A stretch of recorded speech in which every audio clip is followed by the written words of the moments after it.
para sahabat insan terkasih, salve dan salam jumpa kembali. Perkenankanlah saya membagikan sebuah refleksi sederhana dari bacaan Injil hari Minggu 13 Oktober 2024, hari Minggu biasa ke-28. Teks Injil yang kita refleksikan adalah dari Injil Markus bab 10 ayat 17 sampai 30.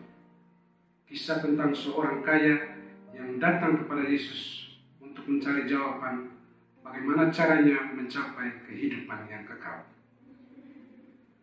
Saudara-saudari terkasih, tema sentral yang ditawarkan dalam bacaan Injil hari ini adalah bagaimana caranya supaya kita dapat mencapai hidup yang kekal.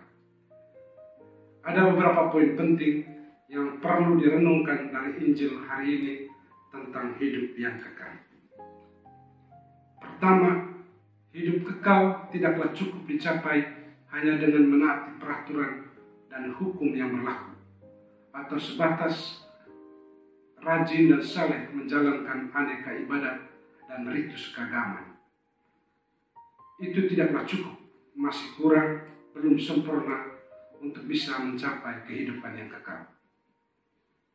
Kedua, hidup kekal akan dicapai secara sempurna jika seseorang hidup semakin menyerupai Kristus, yaitu dengan mengikutinya secara total sambil melepaskan segala sesuatu yang dapat merintanginya.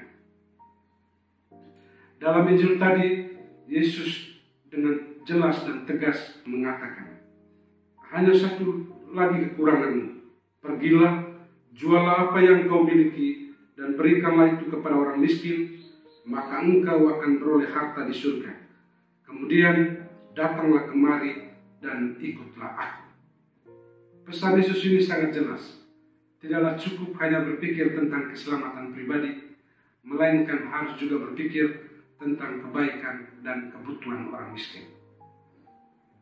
Tidaklah cukup sebatas cemas akan hidup yang akan datang, tetapi juga prihatin dengan penderitaan sesama saat sekarang.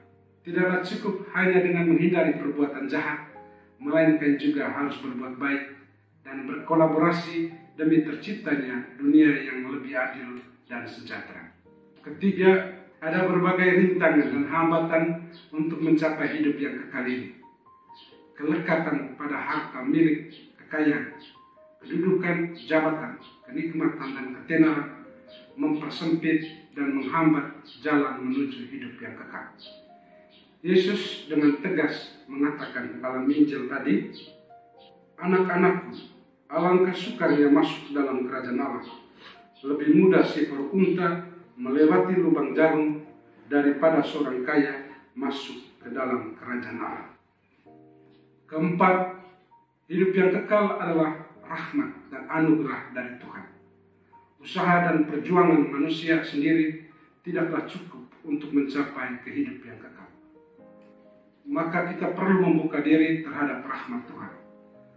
Bagi manusia, hal itu tidak mungkin. Tetapi bukan demikian bagi Allah. Sebab bagi Allah, segala sesuatu adalah mungkin. Maka manusia perlu rendah hati untuk bekerja sama dengan rahmat Allah dalam mencapai kehidupan kekal, keselamatan abadi.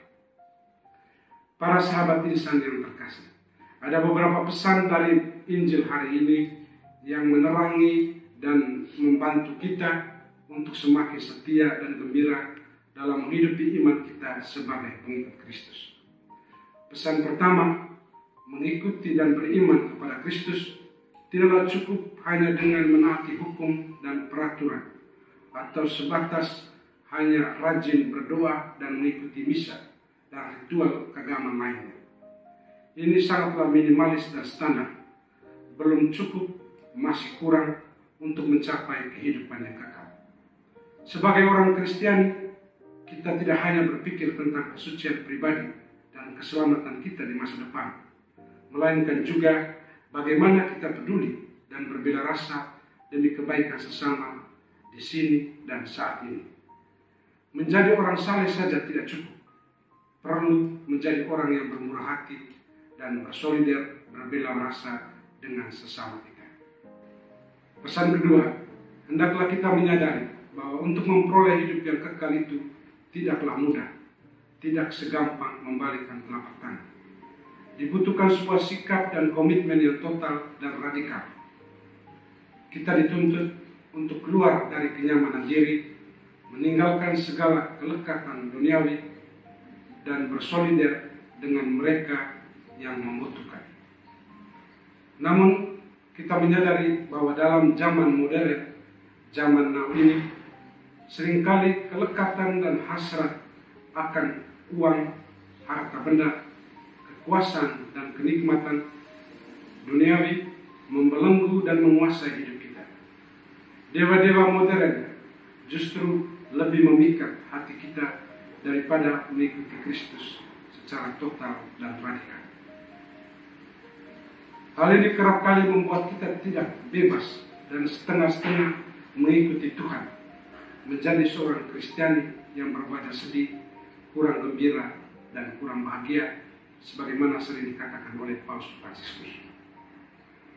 Pesan ketiga, sabda Yesus hari ini akhirnya menegaskan dan memberi jaminan akan status orang-orang yang percaya padanya, sehingga kita sebagai muridnya tidak perlu cemas dan ragu.